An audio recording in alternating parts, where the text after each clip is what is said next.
Fala galera do JCN, agora para mais um dia de futebol e eu já tô aqui com meus colegas aqui na mesa pra gente falar tudo sobre as notícias da semana e tudo o que vier e decorrer. Primeiramente eu já quero agradecer a Uninasal que tá estruturando tudo isso aqui, é com eles que a gente consegue fazer o nosso podcast, a nossa tutora Valéria e André, que é o nosso também coordenador. Eu já vou passar aqui a bola para eles se apresentarem. Já fala aí, Alex, nosso amigo, se apresenta um pouquinho. Fala pessoal, tudo bem?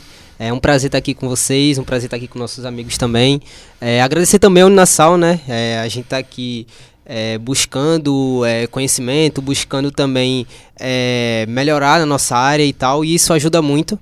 E é isso, vamos lá, vamos falar sobre futebol, sobre o que a gente gosta. Vai ser muito legal e acho que vocês vão gostar também. Bora lá. Muito massa. Se apresenta, Antônio. E aí, pessoal, uma honra estar aqui. Muito feliz mesmo de estar aqui. Não vou mentir que estou mais acostumado a estar por trás das câmeras, mas estar podendo fazer isso sair do papel, isso acontecer é uma honra. É isso, vamos embora. Muito massa, muito massa. Até porque Antônio também faz nossas edições aí, é muito bacana. Se apresente, PH. Muito prazer, né, estar aqui participando pela primeira vez do podcast aqui junto com vocês. Vai ser muito importante a gente estar tendo esse aprendizado dentro aqui da Uninasal, né? Muito importante a gente poder aprender sobre novas coisas, novos conceitos e também poder falar sobre um assunto que nós gostamos muito, que é os esportes e também o futebol. Então vai ser bem interessante aí a gente estar fazendo os nossos debates aqui e conversando bastante sobre o futebol e como está os nossos clubes aqui na Série B também, então vai ser bem legal. Massa demais. E já vamos correndo, né? Que aí a gente tem a pauta aí pra seguir. Já vamos falar sobre as eliminatórias que acabou de rolar. O jogo entre Brasil e Venezuela, que o jogo foi 1-1. E aí eu já tenho que perguntar pra vocês aí, talvez o que faltou pra seleção brasileira ganhar esse jogo. Fala aí, começando por tu, PH. Já diz aí o que talvez faltou pro Brasil ganhar esse jogo aí, que ficaria em 1-1. A Venezuela vem com um time muito bom assim, né? É um dos melhores times que a seleção montou até agora, mas o Brasil podia ter dado mais, né? É verdade, o Brasil está pecando muito, principalmente na questão de finalização, que analisando a partida, se vocês forem analisar os melhores momentos, a gente pode perceber que o Brasil estava conseguindo criar jogadas, mas estava faltando aquela finalização, um pouco da ousadia do nosso futebol brasileiro, que faltou um pouco ali dentro da partida. E também teve o pênalti, a questão do pênalti também, que o Vinícius Júnior infelizmente perdeu, né, tanto a cobrança como depois o rebote que ele terminou mandando para fora. E a gente terminou empatando essa partida com a Venezuela, que seria importante os 3 pontos para o Brasil já começar a reagir, tendo em vista que a pressão para cima do Dorival Júnior está muito grande e vamos jogar agora com o Uruguai e vai ter que vencer a partida, porque a pressão sobre o técnico e sobre os jogadores está muito grande.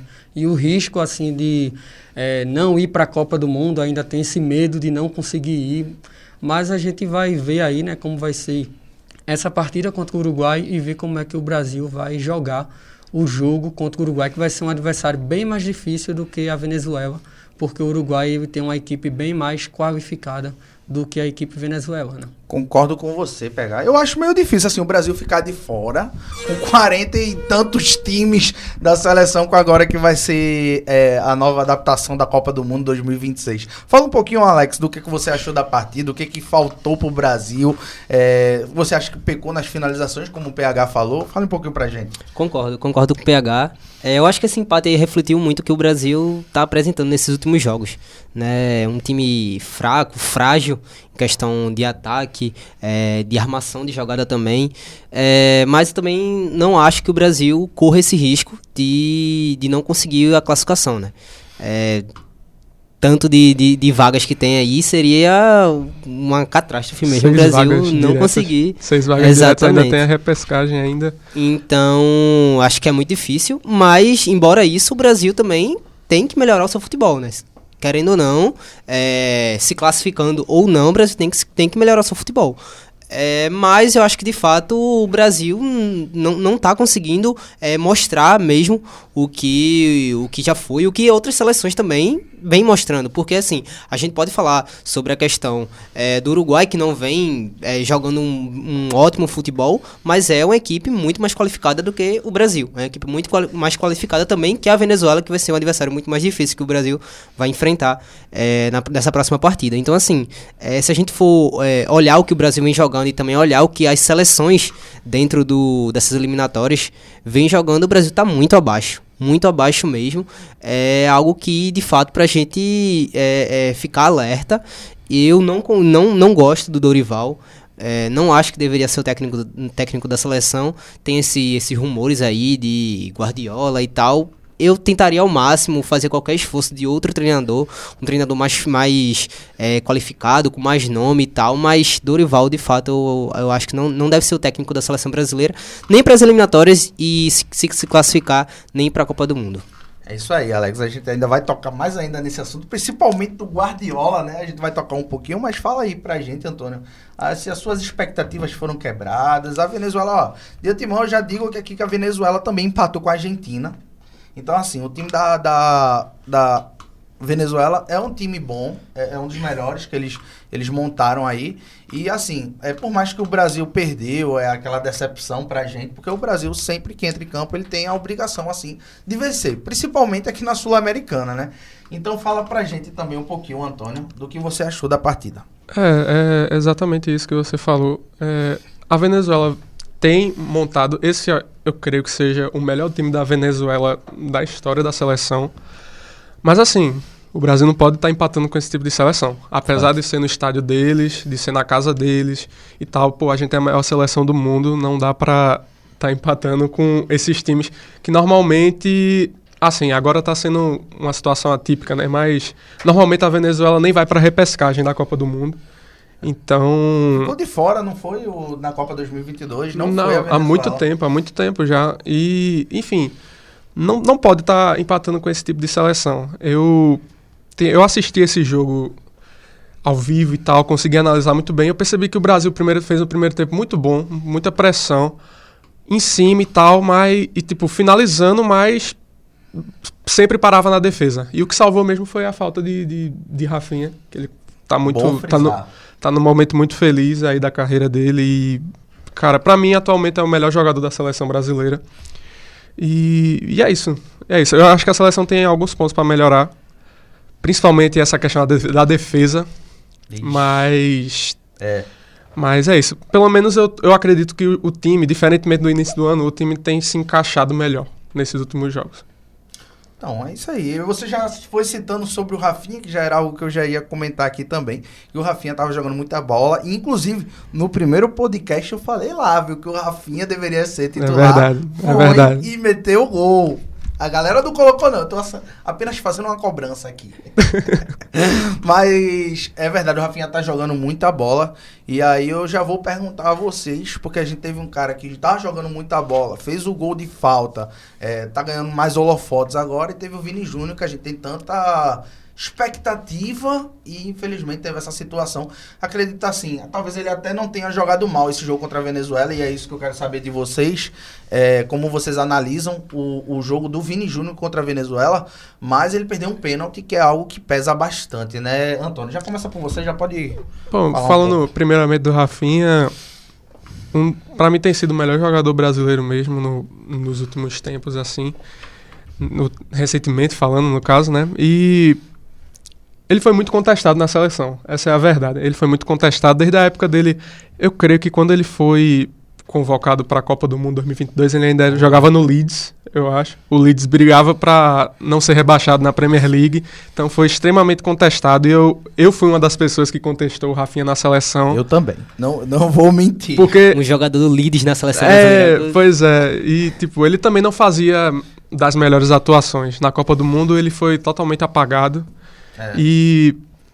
Mas é isso, depois que ele foi pro Barcelona, ainda assim, contestado dentro do próprio clube... mas aí foi por conta do Xavi. Então, eu concordo também, mas assim, muitas pessoas contestaram ele lá. Só que ninguém parou pra pensar que, mesmo ele sendo muito contestado, ele ainda foi o segundo jogador que mais teve participações em gols, mais que colaborou pelo time, ele só ficou atrás do Lewandowski mesmo. E agora com o Hans Flick no time, ele se encontrou. se encontrou e tá fazendo uma temporada brilhante até agora. E falando sobre a atuação do Vinícius Júnior, eu não acho que ele fez um jogo ruim no geral. Ele fez o primeiro tempo muito bom, conseguiu encontrar jogadas muito boas que quase resultaram em gol. Inclusive o pênalti quem sofre é ele mesmo, né?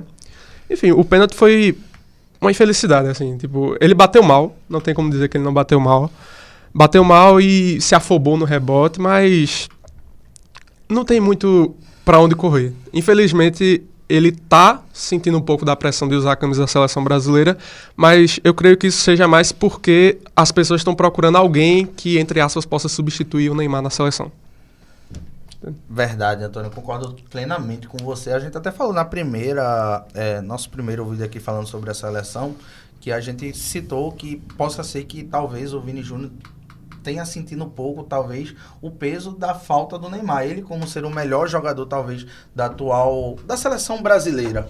E aquela expectativa que a gente também tava de, assim, vai falar já da bola de ouro, né? Que a gente claramente sabia que ele era o merecedor e ele não ganhou e tal, mas pra gente aqui, acho que pra maioria aqui da mesa, ele é o cara que realmente mereceu e ele é o melhor do mundo. A gente tinha uma expectativa muito grande e, assim, tá faltando um pouco mais na seleção brasileira, né? E aí, Alex, o que tu tem a dizer sobre isso? Não, isso é fato. O que mais impressiona mesmo com a questão do Rafinha é a regularidade dele, né? Recentemente no Barcelona e tal, tanto na seleção brasileira também, as partidas que ele entrou recentemente, foi o melhor jogador em campo. Então o que mais impressiona é isso, e se a gente comparar também com o Vinícius Júnior, porque a gente sabe que na seleção brasileira é outro jogador, diferentemente no Real Madrid. Então acho que o que pega isso é o que transforma também o Rafinha ser o melhor jogador da seleção brasileira atualmente. Então, de fato, parece que Vinícius Júnior, ele sente a pressão, algo que não deveria acontecer, né? Porque o cara joga no maior time do mundo, então é estranho, de fato. Alex, antes de você concluir, eu tenho uma opinião, que eu não sei se todos concordam, claro, mas eu acho que talvez, como a gente tem alguns nomes contestados, que eu vou até entrar em mais, vou falar mais sobre eles, que no caso seria o Danilo, o Marquinhos, talvez até o Paquetá, que talvez não esteja jogando tanta bola assim, eu acho que ele não recebe a bola da mesma maneira que ele recebe no Real Madrid. E aí, como você está concluindo aí, eu queria saber se você pensa mais ou menos dessa linha de pensamento de talvez ele não receba a bola tão redonda como receberia no Real Madrid. Ele não joga ele tenta ali jogar na mesma função, mas a gente sabe que na seleção o Dorival peca ali um pouquinho talvez com o Vinícius Júnior. E aí eu quero saber o que você tem a falar sobre isso. Isso é verdade, eu acredito que não seja 100% erro dele. Claro que ele precisa também ter jogo, porque a gente também pensou também, sempre teve uma expectativa muito grande por conta do Neymar. Porque Neymar, com a seleção brasileira em 2014, horrível, o Neymar jogava muito. A seleção brasileira em 2016, horrível, o Neymar jogava muito. Então, assim, todos esses períodos, o melhor jogador da seleção brasileira sempre foi o Neymar, e o jogador mais midiático também, e sempre ele conseguiu ser o cara no clube e na seleção brasileira.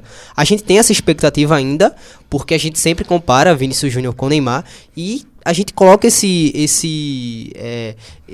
que ele tem que fazer dentro da seleção, embora o time esteja ruim ou esteja bom, ele tem que colocar a seleção nas costas, porque ele é o melhor jogador do mundo, né? A gente tá aqui concordando por isso. Mas, de fato, ele é um jogador diferente do Neymar, a gente não pode colocar os dois na mesma métrica, porque é um jogador diferente. E não tem isso que Neymar já teve também, a seleção brasileira e tal, e ajudou. Como ele também tem no Real Madrid hoje em dia, jogadores que, querendo ou não, sejam compatíveis com o que ele tem no clube. Mas, se a gente for concordar aqui também, é um cara que deveria puxar a responsabilidade. E deveria, sei lá, por exemplo, uma partida contra a Venezuela, ele deveria ser o melhor em campo.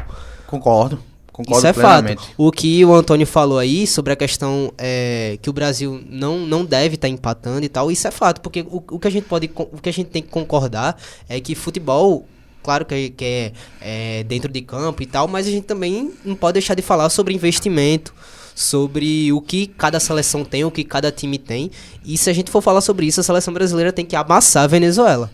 A seleção brasileira tem que meter 5-0 dentro de casa, fora de casa, porque é investimento, é o quão o time é midiático, quão a seleção é midiática, o quão os jogadores estão pro futebol europeu.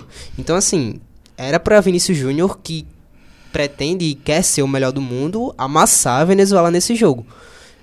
Não só a Venezuela, né, mas como as outras seleções que estão dentro das eliminatórias. Então, assim, incomoda muito. Não acho que ele tenha feito um jogo muito ruim. Já fez jogos piores na seleção brasileira, esse jogo contra a Venezuela, mas infelizmente perdeu o pênalti, né? Então isso aí a gente... pesa demais. Pesa muito. E se for comparar, todo mundo vai falar sobre isso. Então, infelizmente, querendo ou não, tem que falar. Mas comparando os dois, entre ele e Rafinha, com certeza a Rafinha tá muito acima ele na seleção brasileira por enquanto. E ainda mais o Rafinha tem que ser o batedor de pênalti, né? Acho que aqui todo mundo concorda. Acredito que saiu até uma notícia agora do Dorival dizendo que quem vai bater agora os pênaltis vai ser Rafinha. Então, assim, se talvez o Vinícius Júnior talvez fique um pouco nervoso em relação a bater o pênalti, deixa com o Rafinha, pô. É confiança também, dá, né? Pênalti é confiança também. O jogador mais confiante, tá melhor. Vinícius Júnior, querendo ou não, ele também não é o... Acho que ele sente a pressão também da galera pegando em cima dele, sabia? Sente. E aí, PH? Bem, se a gente for analisar a partida, né, contra a Venezuela, eu vejo que o Vini não jogou mal, mas como você mesmo mencionou, o pênalti foi o que pesou muito na partida, dentro do jogo. Porque se você for ver, o pessoal vai lembrar mais do que do jogo, dele perdendo o pênalti. Então isso meio que pesa ali para ele nessa partida, né? E o Rafinha, eu realmente vejo... que ele na seleção brasileira ele está puxando esse protagonismo, né? Um protagonismo que eu vejo até algumas pessoas comparando um pouco o Rafinha com o Neymar quando joga na seleção. Algumas pessoas comentam sobre isso, né? Comparando os dois às vezes. E bem, como vocês falaram, né? O Rafinha antes no Leeds United, quando ele foi para a seleção brasileira, que ele teve aquela partida. Eu acho que a grande partida dele foi nas últimas eliminatórias contra o Uruguai, que o jogo foi em Manaus. E aí ali ele mostrou todo o seu potencial que ele poderia demonstrar dentro da seleção brasileira. E hoje ele está conseguindo dar continuidade, dar seguimento a tudo isso. Teve uma Copa do Mundo em 2022 que ele jogou, mas eu acho que faltou também um pouco de sorte dele. Às vezes ele tinha a chance de fazer o gol e às vezes terminava perdendo um gol, e aí isso também deixou um pouco marcado. Mas eu vejo que nessas eliminatórias agora ele está dando essa virada de chave e está conseguindo ser protagonista dentro da seleção. Eu acho que Vini ele ainda está... ainda falta alguma coisa para ele conseguir mostrar todo o seu potencial de futebol dentro da seleção. A questão principal, no meu ponto de vista, é o meio de campo, né? Falta alguém ali no meio de campo para poder dar esse passe mais, como eu posso dizer, um passe mais qualificado, refinado, para o Vinícius Júnior poder fazer as suas jogadas, né? As suas grandes jogadas que ele faz também no Real Madrid. Então, assim, eu acho que falta aquele camisa 10 clássico no futebol brasileiro, que eu acho que a gente ainda tem muita falta de um jogador nesse estilo, que tenha um jogador que dê muita assistência. Por exemplo, eu lembro muito, um jogador nesse estilo, eu lembro muito do Ganso. Pra mim é que ele. Joga ali no meio de campo ali e dá esses passes. Vocês não vão falar de Lucas Lima, não? Lucas Lima, camisa 10. Pode ser também, mas dá. Eu sou muito fã de Ganso, tá? Sou muito fã, de verdade. Mas eu acho que dá também. O Lucas Lima? Eu acho que dá. Eu falei também. Brincando, mas se não quiser dá. colocar mesmo, tá bom. Dá pra ir. Já foi já, então... já foi uma vez, dá pra ir de novo, né? Copa América 2016, quem tava jogando era aí, velho, né? Já foi o 10, tá? Já foi o 10. Hoje quem tá 10. sendo o 10 é o Rafinha, né? Eu acho que dá pra ele tentar fazer essa função aí, de ser um cara mais criador, mais... Assim, ele é finalizador também, mas lembra muito... Lembra assim, o Neymar jogando ali como playmaker, né? Aquele camisa 10 ali. Possa ser que provavelmente seja ele que vai começar a fazer mais essa função. Inclusive, desculpa te interromper, inclusive falando de Rafinha, só pra a gente complementar essa parte, o pênalti acabou ofuscando que o Brasil voltou a marcar gols de falta. Verdade. Voltou a marcar gols de falta nas eliminatórias depois de 19 anos. A última vez tinha sido com o saudoso Roberto Carlos. Justamente contra a Venezuela, e o Rafinha tem se mostrado um exímio cobrador.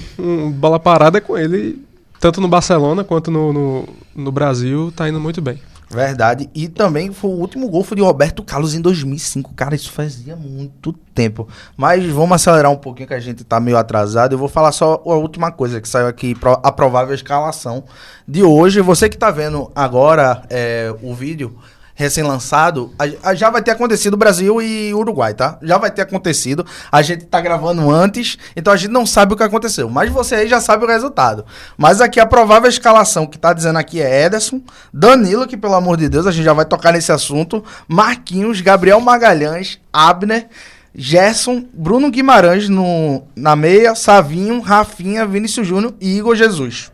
Num 4-2-3-1. E aí, meu irmão, eu quero saber de vocês sobre Danilo e Marquinhos. Porque, cara, eu não aguento mais esses caras na seleção brasileira. Eu não sei se vocês concordam comigo. A gente até comentou um pouco antes já sobre isso. E eu quero saber de vocês. O que é que vocês acham sobre Danilo, sobre Marquinhos. Sobre até o Paquetá também, né? Que, assim, não vem rendendo tanto, vem jogando tanta bola. Já é uma surpresa pra gente que o Gerson voltou a jogar uma bolinha, né? Verdade. Mas eu quero saber de vocês aí. Fala um pouco sobre esse meio do Brasil pra gente já terminar essa pauta. Falando primeiramente sobre a escalação, não foge muito do que a gente viu contra a Venezuela.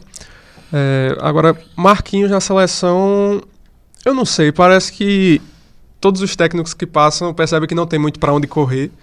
Infelizmente, assim, infelizmente não, né? Mas eu acho que ele é um zagueiro constante pelo que ele faz no PSG. Mas eu acho que já deu o tempo dele na seleção. Ele jogando pelo PSG é até ídolo lá, mas na seleção acho que a gente podia dar a chance para outros jogadores. Murilo?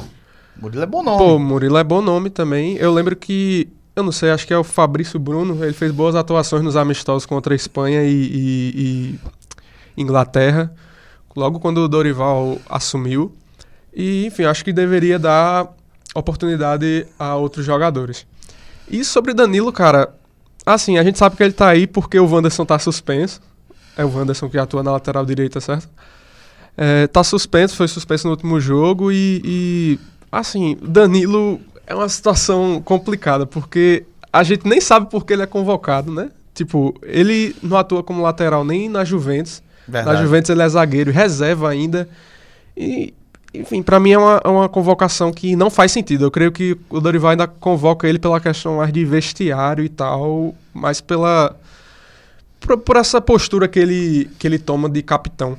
Eu ia falar exatamente sobre isso. Eu acho que o Danilo, ele só é convocado para ser esse nome de capitão. Até o Dorival meio que já falou sobre isso, né? Que o Danilo ia ser convocado porque ele é um cara do elenco. E aí eu quero saber mais de você, Alex, o que você tem a dizer sobre Danilo e Marquinhos aí na seleção, até do Paquetá também, se você quiser falar, fica à vontade. Primeiramente do Marquinhos, eu concordo aqui com o Antônio, porque é um cara que, infelizmente, não tem boas atuações na seleção brasileira, mas não tem como a gente não falar sobre a atuação que ele tem no PSG, né? E tantos desses anos que ele tem de regularidade. Então, assim, infelizmente, se a gente for colocar aí outros zagueiros que estão atuando na Europa, dentro do Brasil também, é um cara que, dentre os quatro, infelizmente tem que estar. Né? A gente, infelizmente, tem aquilo lá, pô, não adianta mais. Sempre quando passa as Copas, né, a gente fica, pô, tem que tirar esse cara, tem que tirar esse e tal. Mas, pô, não dá pra escalar um zagueiro que tenha um tanto nome quanto ele tem dentro da Europa. Embora eu também goste do Murilo, que você falou. É um jogador que vem crescendo muito e quem sabe aí nessas próximas convocações pode estar acima e também pegar a titularidade, né? Quem sabe. Mas sobre a questão do Danilo, eu não gosto, é um cara também que acho que depois da Copa América todo mundo criou ranço, todo mundo fala que Danilo não deveria mais estar e tal, sobre aquela questão lá com o torcedor, então não gosto do Danilo, já era pra ter saído, não era pra ser convocado mais. Gosto do Wanderson. Então, de fato, o que deve estar acontecendo mesmo é essa questão do vestiário. E o que mostra também dos trabalhos do Dorival, né? Sempre, quando tem esse trabalho do Dorival, ele sempre costuma pegar esses jogadores que têm o vestiário. Então, o Flamengo até, no último trabalho dele com o Flamengo tinha problemas com o vestiário, ele chegou e acabou tranquilizando aquilo, colocando jogadores que não estavam sendo escalados, que tem mais nome dentro do clube e tal, e acabou conseguindo ganhar Libertadores e tal. Então, ele mostra que ele consegue pegar esses caras que tem mais nome, que tem mais respeito dentro do vestiário, e meio que coloca esses caras debaixo do braço e agrada tudo que eles querem. E isso está mostrando agora dentro da seleção brasileira também com o Danilo. Mas vamos ver, né? Não vem dando certo, né, Alex? Porque, assim, muita gente acreditava que ia dar certo essa questão do Dorival com a seleção, exatamente por isso que você falou, nesse trabalho com o Flamengo, de ele ser muito bem com alguns veteranos, e ser um cara muito de grupo, muito de elenco e tal, de estar fechado, e é eles por eles e tal, mas não vem dando certo porque a seleção não vem mostrando o resultado. Mas e aí, PH, o que você tem a dizer sobre essa questão? Bem, sobre o Danilo, né, eu vejo que assim, não dá mais para ele estar jogando, por tudo que vocês falaram, né, também dele estar na reserva no Juventus. Eu acho que ele está sendo mais convocado pela sua liderança como capitão do Juventus, que ele já foi capitão dentro do Juventus, tem uma liderança muito grande, mas eu acredito que está faltando ainda algumas coisas para ele continuar na seleção. E aí, por todos esses erros que ele já teve, a questão contra a torcida, né, na Copa América, eu acho que pesou muito para ter esse ranço dele. Mas eu vejo que nós temos bons laterais até aqui no Campeonato Brasileiro. Então, assim, tanto aqui no Campeonato Brasileiro como fora na Europa também, nós temos bons laterais brasileiros que podem tá aparecendo, tá ganhando um espaço para a gente poder testar novos jogadores para a seleção brasileira. Então, assim, eu vejo que a gente tem que ver, né, como é que está essa situação aí da seleção na questão da lateral. Falando um pouquinho também agora do Marquinhos, né, eu vejo que Marquinhos, ele, assim, não tem muito, como até a Alex falou, não tem muito para onde correr ali por tudo que ele já demonstrou dentro do PSG. Eu vejo que ele até fez uma Copa do Mundo razoável, apesar do pênalti, né, contra a Croácia que ele perdeu. Mas, assim, mostrou que tem ali, consegue jogar, mas nessas eliminatórias parece que ele não está conseguindo ter o seu jogo, né, ter ali o seu potencial que ele já demonstrou antes.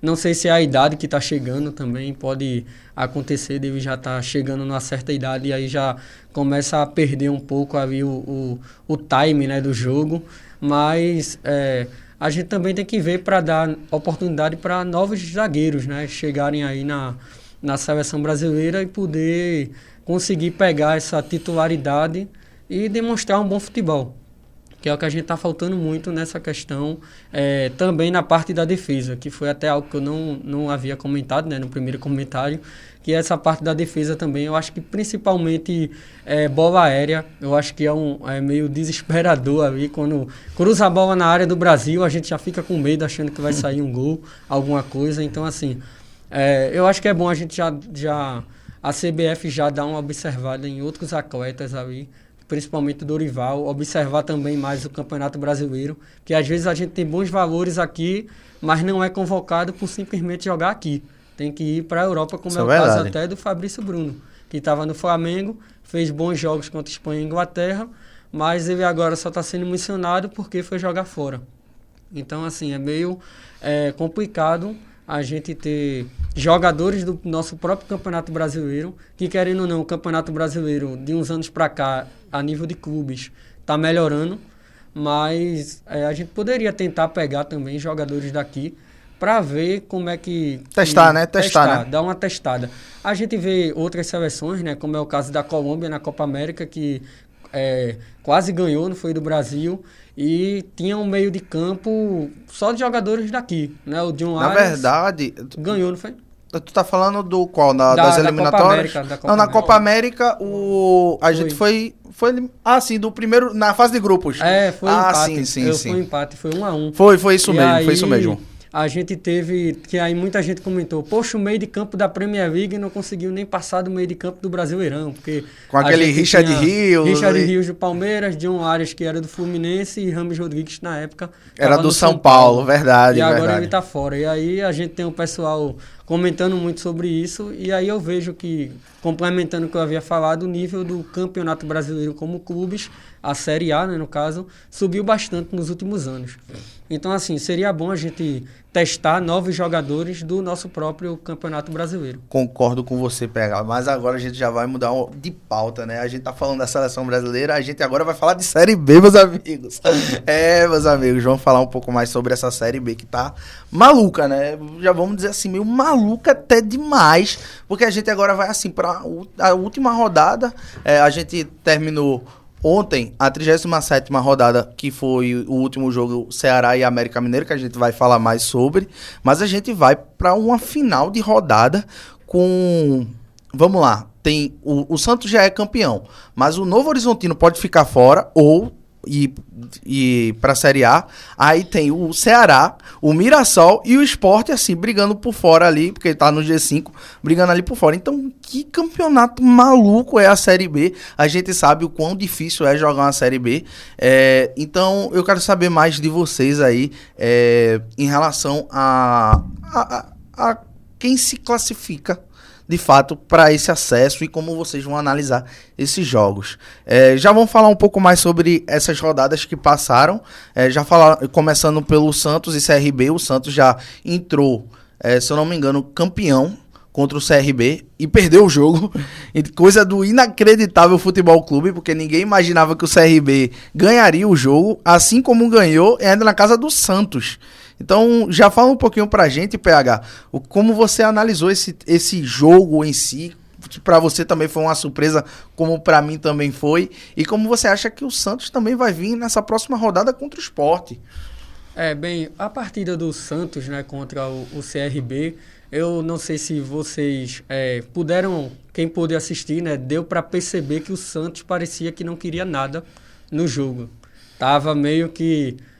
é um jogo festivo. Aí o pessoal só ali na festa. E terminou que foi campeão e mesmo assim a torcida ainda teve vaia, teve toda aquela situação, aquela confusão, também por conta da forma como a equipe do Santos foi derrotada dentro da Viva, que foi em 2 gols de contra-ataque, né? Bola tocada ali por passe em profundidade, né? Como a gente fala, que foi o primeiro passe, foi para a Bandeira fazer o primeiro gol. E o segundo, eu não estou lembrado do nome do outro jogador, mas foi um gol muito parecido. Os 2 gols foram muito parecidos. O primeiro, ele deu um passe pelo meio, só que vindo pela direita. E o segundo foi o inverso, foi pela esquerda e ele deu pelo meio. Deu o passe pelo meio e o jogador deu o gol saindo pelo... O segundo gol foi de Cleiton. Cleiton. Eu acho que era um jogador da base do CRB, eu nem sei isso. Eita, aí tu me pegou, não vou saber. Mas eu acho que deve ter sido por isso que eu não estava lembrando o nome. Mas foi uma partida assim do Santos com o CRB, foi uma surpresa, né, para todo mundo. Mas eu acredito que pelo estilo do Hélio dos Anjos, né, de conseguir motivar os jogadores do CRB, eu acho que eles entraram ali como se fosse o último jogo da vida de todo mundo. Então a turma já entrou já, né, com aquela sede para ganhar, porque se o CRB não ganha, ia para a última rodada naquele desespero, brigando contra com a Ponte Preta para não cair para a Série C. Como ganhou, a Ponte Preta terminou rebaixada e aí a equipe do CRB se salvou junto com a Chapecoense. Foram os 2 times que se salvaram para não cair para a Série C. Então esse é o meu ponto de vista, só para... Pronto, muito, muito legal. E você, Alex, o que você tem a dizer? Assim, o Santos já é campeão e eu acredito assim que talvez já por eles serem campeões, eu acho que eles já entraram com o corpo mole, assim. Já não foram tanto pensando, cara, a gente já é campeão. Mas os caras jogaram em casa, teve assim, era a cerimônia, né, o título, para levantar o título, tudinho. Aí os caras perderam pro CRB E o Carille ainda foi embora dessa história aí. E aí, Alex, fala um pouquinho sobre isso aí. Me surpreendeu. Eu não imaginava que o Santos iria perder pro CRB. Confesso que imagino que o Santos venha da mesma forma contra o Sport. Imaginava que o Santos já não brigaria por nada. E contra o Sport não vai ser da mesma forma. Provavelmente vai vir um time misto, reserva, da base, qualquer coisa assim. E sem o Carille também, então não vai ser só os jogadores, vai ser sem o treinador também. Mas eu achei que ia ter uma postura diferente contra o CRB, porque era o time titular, né? Entrou jogadores que já disputavam a Série B, e era em casa, era o último jogo, o jogo para se despedir da torcida e tal. Então, assim, eu achei que o Santos iria querer vencer, mas o que foi falado, né, o que o presidente falou foi que os jogadores estavam curtindo e tal. Então, assim, conta muito isso também, né, pro Santos não vencer a partida. E, por outro lado, como o PH falou, o CRB tinha que jogar o jogo da vida, porque queria vencer, porque precisava vencer, né, pra se livrar do rebaixamento. Então, assim, é muito que a gente tá falando nessa reta final da Série B, né? Tem times que não estão disputando mais nada, mas tem times também que tem que fazer o jogo da vida.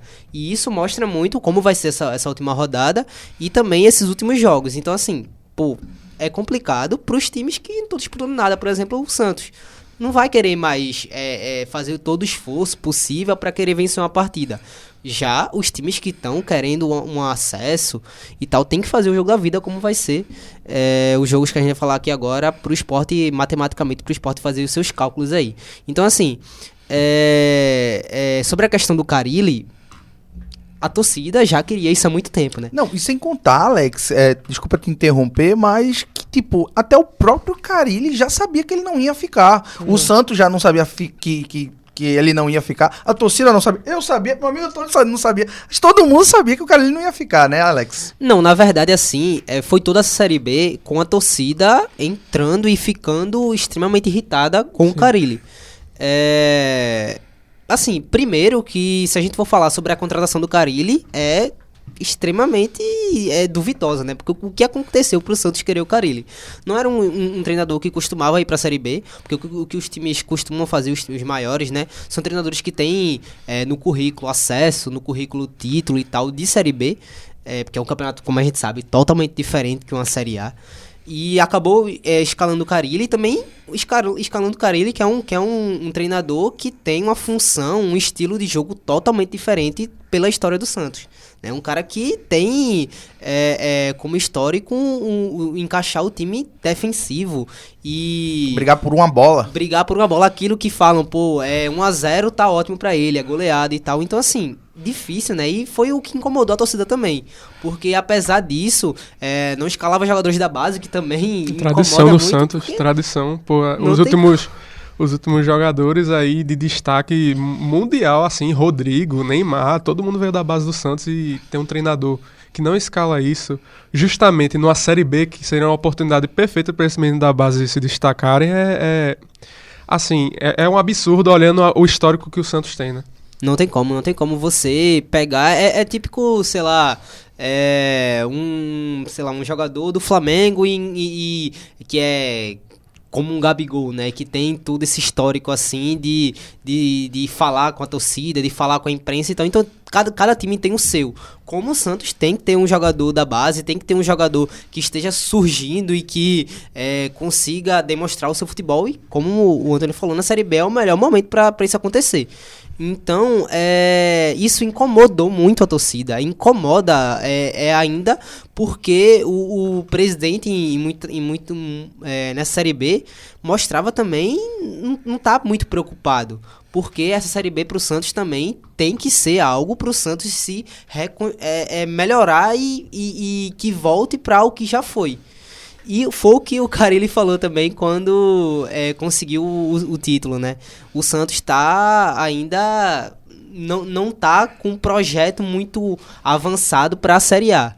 Então, assim, complicado, porque daqui a pouco a Série A já começa, bate na porta no início do ano, e o Santos vai estar sem treinador, provavelmente vai conseguir outro treinador aí pro início do ano, mas não vai estar com um projeto total aí pra voltar ao que já foi. Pode ser também o Neymar, né? Isso aí pode jogar Opa. aí algo que esconda aí todos esses problemas que o Santos tem, né? Acho que vai ser o que a diretoria vai querer, né? Contratar o Neymar pra esconder todos esses problemas que o Santos pode ter. Aí, quem sabe pode dar certo, né? Porque a gente sabe aí que Neymar muda Pô, totalmente Neymar tá aí. muito acima da galera taticamente. Pô, tá muito acima. ele Tá muda, muito né? Não acima. tem jeito. Ele muda totalmente o que o clube tá. Então, se o Santos está com problemas, está com de diretoria, de elenco e tal, o Neymar vai chegar e ele vai mudar. Isso é fato. Só que também não vai esconder tudo. Não vai esconder todos os problemas. Vai trazer novos jogadores que vão querer jogar com o Neymar, isso é fato, né? Já tá surgindo aí interesse do Santos, que vai ser o Amigos Neymar FC. Mas... Vamos ver. Até mesmo o próprio Lucas Lima, que é do Santos, né, e tá aqui atuando no esporte, e é uma questão. Será que ele vai querer voltar? Será que ele vai querer ficar no esporte? Justamente porque tem o Neymar voltando aí, né? Isso é verdade, mas aí eu acho que sobre a questão do Lucas Lima, acho que trata muito sobre a pressão da torcida, né? Também. Que lá os caras não querem ver Os caras ele não querem ele lá. pintado de ouro, não tem- querem tem ver o essa Lucas parte Lima. aí. Ele também. fez uma atuação bem aquém ano passado. O ano passado o pessoal, acho que foi um dos principais jogadores que Caiu em cima.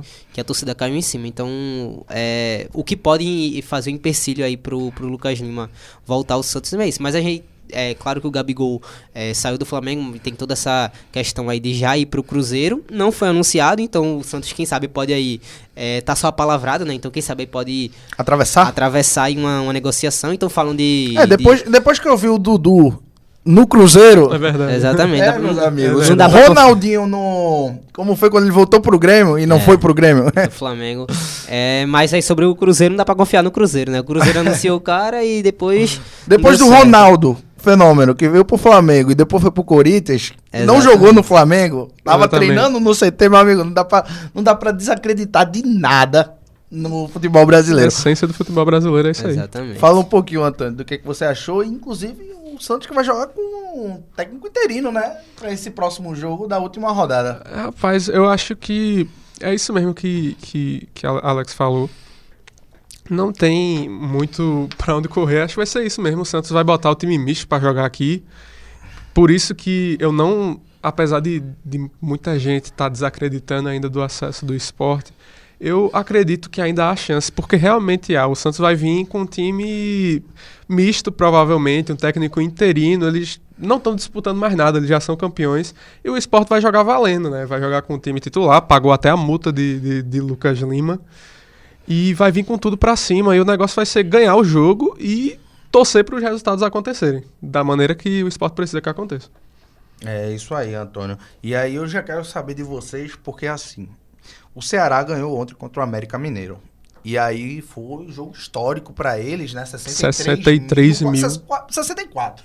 Porque faltou 150 ali torcedores, então 64 mil torcedores lá na Arena Castelão. Tava e tal, bonito. Histórico pro Ceará, assim, foi incrível pra eles. Eu tenho total noção disso, deve ter sido realmente incrível. E aí foi um jogo contra o América Mineiro que foi bem apático, não jogou, assim... Teve um lance de perigo, que foi aquela bola no travessão, mas diante disso, só o Ceará, né? Só deu o Ceará no jogo, tirando um pênalti totalmente infantil. Infantil, cara. Muito infantil do time do América. E aí eu pergunto a vocês. Teve muita gente reclamando da quantidade de acréscimos em relação a... Porque ele tinha dado 3 minutos no segundo tempo. Mas podia dar 10, meu amigo, que o América Mineiro não fazia aquele gol. E aí eu quero saber de vocês, o que vocês têm a comentar sobre essa partida. O Ceará só precisa ganhar agora do Guarani, que é o último Do campeonato. do campeonato. Então, cara, assim, dizer que o Ceará não subiu é loucura. Pra mim é loucura. O Ceará já subiu. Mas eu quero saber de vocês aí, como é que vocês analisaram esse jogo. Teve a questão também do Lisca doido, que jogou que foi técnico também do Ceará. E aí, no final de tudo, ele ainda foi falar com a torcida, que a torcida gritou o nome dele e tal. E aí eu quero saber de você, Antônio. Fala um pouquinho pra gente. Primeiramente falando do acesso do Ceará, né? Tem que acontecer uma loucura muito grande para eles não ganharem do Guarani. O Guarani já é o lanterna, já está rebaixado há muito tempo. E prevendo como situações de time rebaixado, quando vai chegando assim no final do campeonato, normalmente eles já mandam a galera embora. Provavelmente o Guarani também não vai entrar com o time titular, porque também já não disputa nada, já tá na Série C. E é isso, tem que acontecer uma loucura muito grande. Agora, falando sobre o jogo, na minha visão, eu acho que Lisca abriu o jogo. O América também é outro time que não tá disputando nada. E, cara, só foi 1-0 o placar porque o Ceará perdeu muito gol. Perdeu muito gol, muita chance clara de gol, e o América foi simplesmente inofensivo. Não teve nenhum ataque. Teve a bola no travessão que você falou, mas só deu Ceará. Só deu Ceará. É verdade. Por isso que eu acho que Lisca abriu o jogo. Eu, sinceramente, acho que Lisca abriu o jogo, dado também a situação que esse resultado prejudica o Sport, e Lisca já tem toda a situação dele com o Sport, né? No jogo que o América venceu, ele provocou a torcida. Tem isso também. Saiu falando várias coisas inapropriadas que eu não posso dizer aqui. Ele também citou sobre a questão do Sport ter 3 jogos na ilha, quando tinha um jogo atrasado, que ele falou que o Sport estava sendo beneficiado por conta disso. Sim. Então, já tem uma história antiga, realmente, Antônio. Já não é de hoje que ele não se dá com o Sport. Até ele foi técnico do Náutico também, né? Tem isso também, já tem aquela rivalidade de muito tempo, e, na minha visão, ele abriu o jogo. Abriu o jogo pro Ceará ganhar. E aí, Alex? Eu concordo. Concordo que Lisca tenha feito alguma coisa. Assim, o que fica mais assim, difícil de acreditar é que a gente sabe que teve a questão da mala branca, né? Eu ia te perguntar isso agora. É mala branca, é mala preta? É que mala, meu amigo? Não, é mala Conta branca, aí. mas assim, é estranho porque o América tinha, provavelmente, né, a gente não sabe se é concreto isso, mas saiu notícias aí que o América, tanto o Sport quanto o Novo Horizontino, quanto o Mirassol também, fez a questão aí da mala branca. Só que aí, mesmo assim, o Lisca abriu o jogo, né? Estranho isso, porque... Explica pra galera de casa, pra quem não tá entendendo, mala branca. Explica um pouquinho. Quer que eu explique? Não, eu explico. Explica, Alex. Então, é o seguinte, temos aí 4 vagas pra... Na verdade, 3 vagas pra 4 clubes, né? Se o Ceará perdesse, ajudaria bastante, o Sport continuaria ali na 4ª posição, melhoraria a vida de Novo Horizontino e Mirassol, que já iriam subir, né? 64 pontos, o Ceará continuaria com 60, então já decretado que subiria. Decretava aí o acesso, ou seja, se o América vencesse, o Ceará ajudaria essas equipes e melhorariam, né? Sobre a questão, iriam jogar aí a última rodada já com acesso e já na Série A. Ou seja, os times teriam que fazer de tudo para o América vencer esse jogo, e acredito que foi o que foi feito, né? Ofereceram aí um dinheiro, o que foi divulgado era que cerca de 2 milhões, né? Juntando os 3 clubes, o Sport parece que deu 1 milhão, ou foi 500 mil, foi algo assim. E ofereceu essa quantia para o América vencer. Só que, pelo visto, acho que Lisca não gostou. Não gostou de receber esse dinheiro aí, ou recebeu do Ceará, né? Eu vi um pessoal falando sobre isso também, de que o Ceará tinha dado algo pro Lisca e tal. Então aí já parte pro outro... Os caras combinaram com o time e esqueceram de falar com o técnico. Esqueceram de falar com o técnico, né? Então assim, teve um pessoal falando sobre isso, porque isso aí é claro, final de campeonato, final de... A gente sabe o que acontece, ano, né? A gente sabe o que acontece. Isso aí, de fato, deve ter acontecido. Não vou dizer pro fato do Lisca ou pro fato do América, mas deve acontecer no futebol. Então, assim, estranho que o América não conseguiu dinheiro, e estranho também que o Lisca tenha... Porque, assim, o América, querendo ou não fez um jogo tão apático, mas não tava com muita vontade de vencer. Isso é fato. Não tava com vontade de pontuar, não tava com vontade de fazer nada. Tava só querendo que o Ceará vencesse mesmo o jogo, e foi o que aconteceu. E também depois que o jogo acabou, foi incrível aquelas imagens lá de Lisca comemorando com a torcida. Dando um abraço no vozão. Dando sorrisinho e tal. E isso aí só mostrou mais ainda o que deve ter acontecido aí nesse tipo de negociação aí entre Lisca e Ceará. A gente sabe também que ele tem história aí com o Ceará e tal, mas infelizmente acabou complicando aí a vida do Sport. Mas, né, tudo vai se depender aí nessa última rodada. Temos aí esses como eu falei, 3 vagas para 4 times. E a gente vai conversar aqui mais ainda sobre essas partidas que vão vir. Tem Goiás aí e tal, que é o que eu acho que o Sport... Acho que o Sport tá mais dependendo aí, o que mais pode acontecer é o Goiás tentar arrancar alguma coisa aí do Novo Horizontino, embora não esteja dependendo de mais nada, né? Mas vamos ver aí, vamos seguir e que a gente já conversa mais pouco sobre isso. Exatamente. E aí, PH, eu vi muito tricolor feliz. E aí eu quero saber o que você tem a dizer sobre essa análise da partida. Muita galera feliz aí, principalmente torcedores rivais do Sport.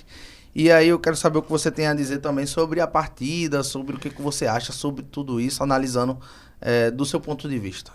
Bem, eu assisti a partida, né, praticamente toda, eu assisti desde o primeiro tempo até o final. Só um minutinho, pegar. Desculpa te interromper, eu quero falar que é um horário terrível para qualquer torcedor, até para quem não é torcedor e quer secar, é um horário terrível, meus amigos, 9h45 de uma segunda-feira. Isso não pode acontecer, é pra acabar com o torcedor, velho. E olha que eles lotaram lá, né, velho? Mesmo com esse horário aí... Absurdo. Mostra aí a força da torcida do Ceará, que tá aí jogando contra o time. E também, além da imagem aí, digamos que estranha entre Lisca aí comemorando com a torcida, mas, por outro lado, imagem muito bonita dos torcedores, dos jogadores comemorando com a própria torcida, né? Isso aí mostra aí, já toca um pouco no ponto aí, como torcedores daqui, né? E por outro lado, porque a gente vê torcedor brigando com jogadores brigando com o torcedor, então assim, é difícil pra gente, torcedor aqui do nossos times aqui de Pernambuco, por outro lado, mas dá um pouquinho de inveja, confesso. Fala aí, PH. Bem, falando assim da partida em geral, que eu, analisando o que aconteceu, né, dentro do jogo, deu para perceber que o América, ele, assim, no meu ponto de vista, não que ele entregou, ele até tentou jogar, mas o Ceará estava tão determinado de conseguir a vitória que até o América tentando fazer alguma coisa, o jogo estava muito controlado pelo Ceará. Logo no comecinho, o Saulo já perdeu um gol inacreditável, né? Ele driblou o goleiro da equipe do América e na hora de fazer o gol ele perdeu a passada e mandou a bola para fora, que ele encobriu o goleiro, driblou, passou, quando foi fazer a passada ele errou a finalização. E aí mandou para fora. E assim, eu acho que a questão também da pressão, né? Foram 63.908 torcedores no Castelão. Assim, foi o maior público da história do estádio. Mas assim, a festa em geral foi muito bonita, né? Da torcida do Ceará. A partida em si foi como eu comentei. A determinação do Ceará foi que não deixou o América jogar como ele queria. Eu vejo assim que o América ele tentou dentro da partida, ainda conseguiu trocar passes, mas eu acredito que o Ceará ele soube os momentos certos para pressionar e os momentos certos para recuar, deixar a bola com o América e dar o contra-ataque. E foi num desses contra-ataques que o jogador do América cometeu o pênalti, que ele derrubou, se não me engano foi o Eric Pulga, né, que foi dar o drible. E aí o zagueiro do América derrubou ele e teve o pênalti. E aí o Saulo Mineiro bateu e fez, inclusive, Saulo Mineiro parece que agora virou ídolo máximo. Antes era muito questionado, a torcida do Ceará não gostava dele. Tem até um áudio famoso aí, né, no WhatsApp rodando, que o cara, não, o Saulo é muito ruim, não sei o que, daqui a pouco ele fez o gol. E aí tem toda essa questão, porque realmente Saulo, quando ele foi pro Ceará, ele não começou bem lá. E aí agora ele está conseguindo se redimir, está conseguindo dar a sua volta por cima dentro do clube. E isso aí está sendo muito importante pro Ceará.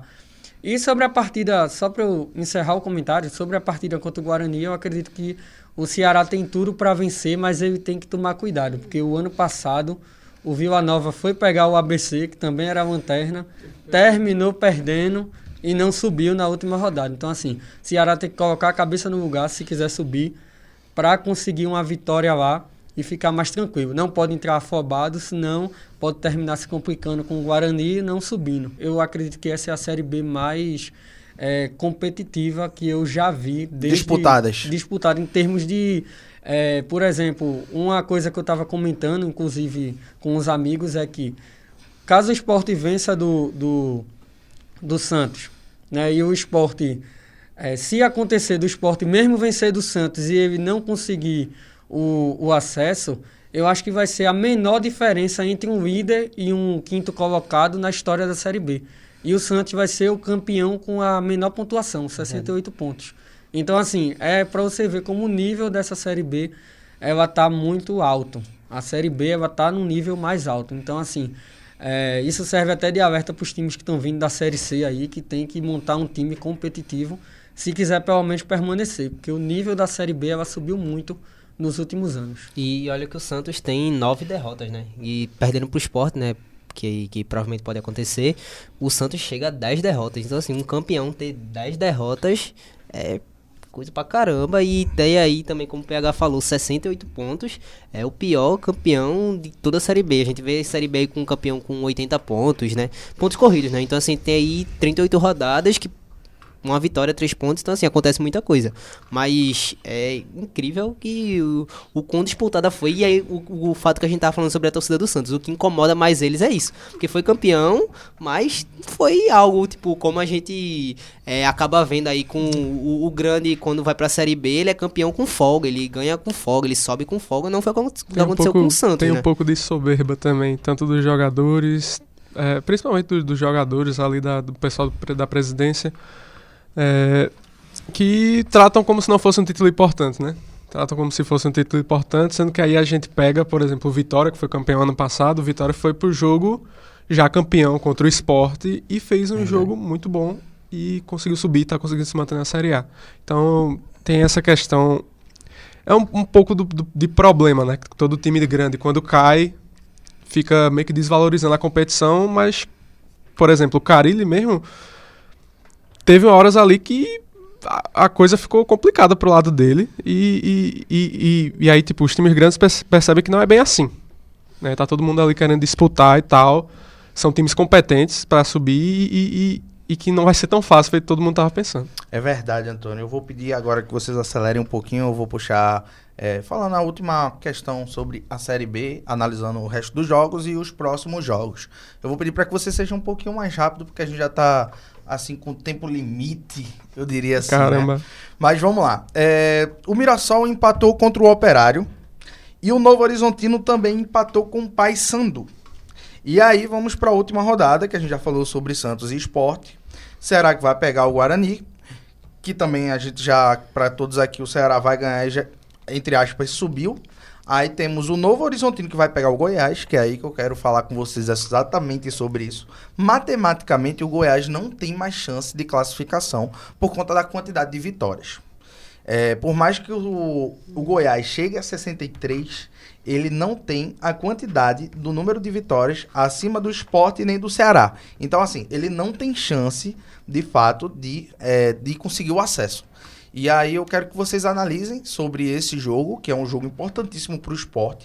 E temos também o Mirassol e Chapecoense. Se vocês ver se caso o Mirassol pode perder pontos para Chapecoense para a gente fechar a Série B. Fala pra gente, Antônio, como é que você analisa essa última rodada, principalmente focando nesses jogos entre Chapecoense e Mirassol e Novo Horizontino e Goiás. Falando primeiramente do jogo do Mirassol, eu acho que o Mirassol consegue sair vitorioso, mas não pode dar vacilo, tem que fazer um jogo tranquilo e direto ao ponto, porque a gente sabe como a Chapecoense é um visitante chato. O Sport está de prova aí, estava ganhando o jogo e levou em um lance, levou o gol e se complicou todinho na tabela. Então é um jogo que eu acho que o Mirassol consegue ganhar, mas mesmo a Chapecoense sem disputar nada pode complicar um pouco a situação.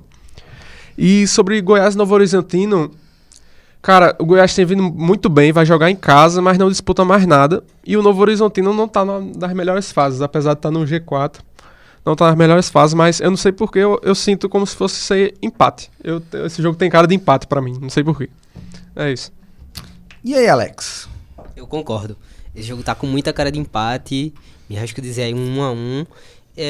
O Goiás tá muito bem, tá muito bem, embora assim, não dispute mais nada. Isso aí só mostra o quão o Goiás começou a ir bem tarde, né? Porque aí tá 6 vitórias seguidas e mesmo assim não tá conseguindo aí chegar na última rodada com chances de acesso, né? Mas parece sim um jogo com empate E acredito que o Mirassol ganhe da Chapecoense, mas ainda acho que o Goiás vai ter alguma coisa de Novo Horizontino e que vai ajudar o Sport a subir, né? Que apesar da vitória, o Sport tem que torcer aí pra alguma coisa. Eu acho que vai ser com o Goiás aqui, vai ajudar o Sport. E aí, PH? Bem, sobre o jogo do Mirassol com a Chapecoense, eu acredito que essa partida, eu acho que o Mirassol ele vai ganhar, mas não vai ter uma facilidade tão grande. E eu vejo que o jogo do Goiás com o Novo Horizontino, no meu ponto de vista, por toda aquela rivalidade que tem lá em Goiânia, tem uma questão que é muito importante da gente comentar, que é a questão do Goiás ele poder também terminar na frente do seu rival, que é algo que lá eles falam muito sobre isso, né? Lá tem essa questão da rivalidade lá em Goiás, lá em Goiânia, na capital, é muito forte. E aí termina que os times sempre não gostam de ser ultrapassados pelos seus rivais. Então eu vejo que o Goiás ele vai com tudo tentar vencer, apesar de não estar mais disputando nada, mas por estar jogando em casa, até para ele se despedir de uma forma honrosa, né, que ele tentou, mas não conseguiu, reação muito tarde, e aí não conseguiu o acesso, mas pelo menos para o torcedor ter um pouco de esperança para o próximo ano, eu acredito que o Goiás ele possa vencer, mas vai depender como o Goiás vai entrar dentro de campo. Então, assim, tudo isso vai depender dessas duas partidas para ver realmente quem vai conseguir o acesso à Série A. Mas eu acho que o jogo que, na minha visão, o jogo que mais pode mudar alguma coisa é esse Novo Horizontino e Goiás, o jogo que vai ser lá em Goiânia. E já que a gente terminou agora de falar de Série B, vamos falar da nossa Série A, né? O Brasileirão clássico. Volta essa semana aí. Exatamente, vai voltar essa semana, logo após a data FIFA. E eu quero saber agora de vocês em relação aos times que estão brigando ali pela parte de cima, né? Que temos o Botafogo, temos o Palmeiras e o Fortaleza, que está ponto a ponto. O Botafogo deu uma vacilada agora contra o Cuiabá, era um jogo assim relativamente mais fácil. E empatou. O Palmeiras ganhou do Grêmio. A diferença é 4 pontos. 4 pontos. E aí, a gente tem um jogo, um confronto direto entre Botafogo e Palmeiras que vai acontecer. E aí eu quero saber mais o que vocês estão, assim, a análise de vocês em relação a esse Brasileirão. A gente sabe que o Palmeiras está chegando aí, tem o Botafogo, querendo ou não, a gente sabe que é 4 pontos, mas 4 pontos ainda, é uma gordurinha. Ele ainda vai jogar uma final. Que vai ter que poupar jogadores, principalmente para uma final. Eu quero saber como é que vocês vê também a questão também do Fortaleza chegando aí com uma terceira força. Eu sei que a diferença já é um pouco maior do Fortaleza para o Botafogo, mas está fazendo uma campanha incrível, uma campanha linda também. E eu quero que vocês comentem um pouco sobre isso. Antônio.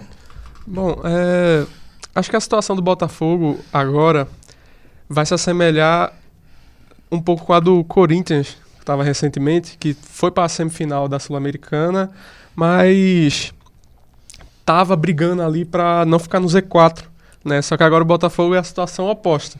Estão na final da Liberta e estão líderes do campeonato.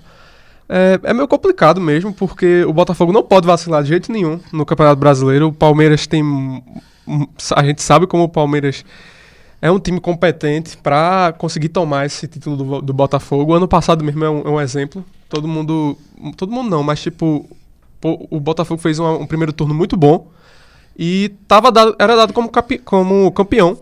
E o Palmeiras foi lá, ganhou aquele jogo contra eles, o 4-3 lá, que Endrick brilhou.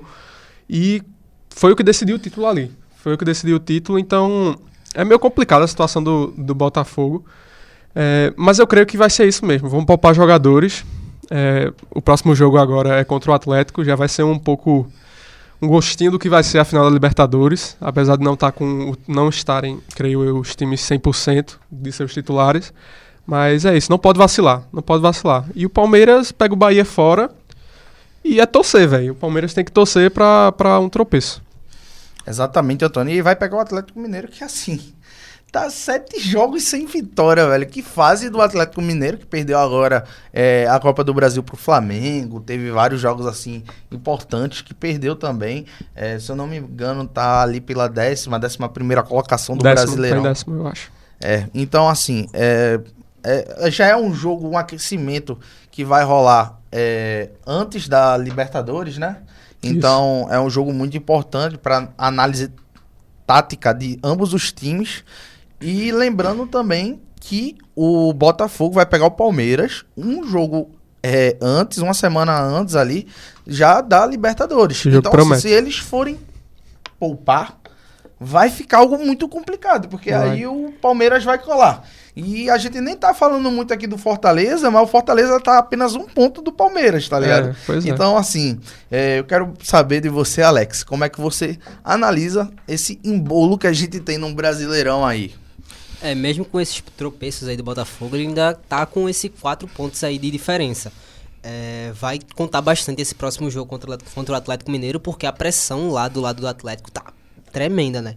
Perdeu aí a Copa do Brasil, tá 7 jogos, como você falou, acho que é um mês, né? Ou 2 meses sem vencer no Brasileiro. Então, assim, pressão muito grande, tem a Libertadores aí em vista também. Então, pro Atlético vencer, vai ser... precisa muito dessa vitória pra voltar a respirar e que faça pra fazer uma final boa, né? Contra o Botafogo. Então, assim... não vai ser jogo fácil, apesar do Atlético estar nessa situação. Os dois times provavelmente vão ter mais cautela e tal, né? São dois times que vão se enfrentar na Libertadores, então vão ter mais calma. Mas pro Atlético Mineiro vai ser complicado. E também pro Botafogo, que não pode mais vacilar. O que ajuda o Palmeiras, né? O que ajudou ano passado e ajuda também esse ano, é a questão de não estar disputando nada. Isso ajuda muito, porque o principal foco é no Brasileiro e a gente sabe que quando Abel Ferreira ele foca, ele quer, ele consegue. Então, assim, vai ser difícil. Eu ainda acho que o Botafogo consiga esse título, mas não vai ser jogo fácil. O Palmeiras é um time muito forte, muito qualificado, com grandes peças e, assim... vai ser emoção até o final. Acho que esse brasileiro ele vai ser decidido aí em última rodada, 2 rodadas, uma rodada de antecedência. Vai ser algo assim, vai ser difícil mesmo. E vamos ver aí quem tiver mais sangue aí vai conseguir esse título. Fortaleza, eu acho que, embora aí esteja próximo, não corra tão grande assim para a briga do título. Tem um jogo aí agora contra o Fluminense dentro do Maracanã, então assim, complica um pouco, mas eu acredito que vai ficar entre Palmeiras e Botafogo mesmo, e me arrisco que o Botafogo vai ser campeão. E aí, meu amigo PH, fale do Lion também, meus amigos. Não, mas análise aí, faça sua análise tática aí, tecnicamente, de quem vai ser campeão, de quem não vai ser, quem vai perder ponto, aquecimento da Libertadores, o Palmeiras aí tendo uma oportunidade boa. Fala um pouco mais pra gente. Bem, falando assim da disputa do Brasileirão, né, a gente tem a chegada aí da equipe do Fortaleza, que nos anos anteriores a gente viu que não teve ainda essa chegada do Fortaleza. Ele fez boas campanhas, mas agora parece que a partir do segundo turno ele começou a crescer, que é algo que não acontece muito com as equipes aqui da nossa região, né? No caso do Nordeste, normalmente os times daqui do Nordeste, quando vão para a Série A, eles têm um pouco de dificuldade, mas por conta de viagem também, o desgaste, para ter que ir para o Sul, para o Sudeste. Sem contar a quantidade de competições, né? A gente tem o estadual, aí tem a Copa do Nordeste, aí, enfim, tem a Copa do Brasil que tem que jogar, aí, enfim, o Brasileirão, ainda mais o Fortaleza que jogou Libertadores esse ano também, não foi? Foi esse ano ou foi a Sul-Americana? Acho que foi Sul-Americana. Foi Sul-Americana, desculpa, eu me enganei aqui. Jogou contra o Corinthians, jogou contra outros times, chegou até ali as quartas, então assim, são muitos jogos... durante um curto período de tempo, que a gente vai até falar um pouquinho talvez do calendário, se der tempo, porque a gente tá com um tempo rápido aqui, tá faltando um pouco pra gente encerrar, mas é muito jogo para pouco tempo, e é como você destacou, essa questão de tantos jogos e não conseguir brigar talvez por grandes competições, como também é o brasileiro. Mas conclua. Mas, concluindo, né, Fábio, um pouco dessa questão do Fortaleza, eu acho que a parte geográfica também influencia muito essa questão por conta da viagem. E tem, falando agora também um pouco sobre a questão do Palmeiras, eu vejo que um peso muito grande para o Palmeiras, do ponto de vista do torcedor palmeirense, é a questão de que, se for campeão, ele vai poder igualar o feito do São Paulo, né, de ser tricampeão, porque ele ganhou em 22, 23 e agora, se conseguir, ele pode ganhar em 2024 e ser tricampeão brasileiro em sequência. Então, assim, seria um peso, conquistar esse título seria um peso muito grande para o Palmeiras, né? E muito importante para a história do clube em geral. Então, assim, do ponto de vista do Palmeiras, por estar jogando só o Brasileirão, ele tem uma vantagem. E ele tem que tentar ganhar as partidas que tem para ganhar e secar o Botafogo.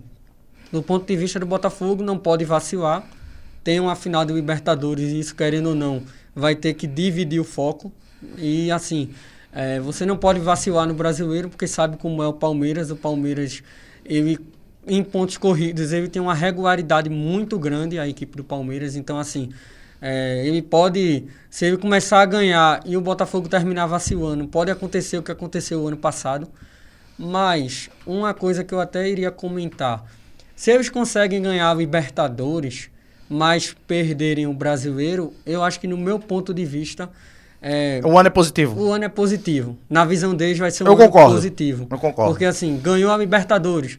Perdeu o Brasileiro. Acontece. Acontece. A gente pode tentar no próximo ano. Então, assim, vai ser menor a questão, né, do que foi o ano passado, aquele desespero, não sei o que. Eu acho que esse desespero vai ser amenizado pelo título da Libertadores. E sem contar que também ganha a vaga no Mundial de 2025 aí pela FIFA, que vai dar um dinheiro, assim, milionário, né, para os clubes, tanto para os europeus quanto para todos os outros times que estarão participando. Claro que a gente não coloca assim, enfileirando, dizendo que os times brasileiros vão ganhar aquele Mundial, porque a gente sabe quão difícil pela quantidade de times europeus que tem na competição, mas a grana é absurda, até porque em euro, né? Em euro tá bom demais a cotação. Eu acho que o que vai fazer o Botafogo lutar para essa Libertadores e para esse brasileiro vai ser a questão dessa comparação que tá surgindo com o Flamengo de 2019. Sim.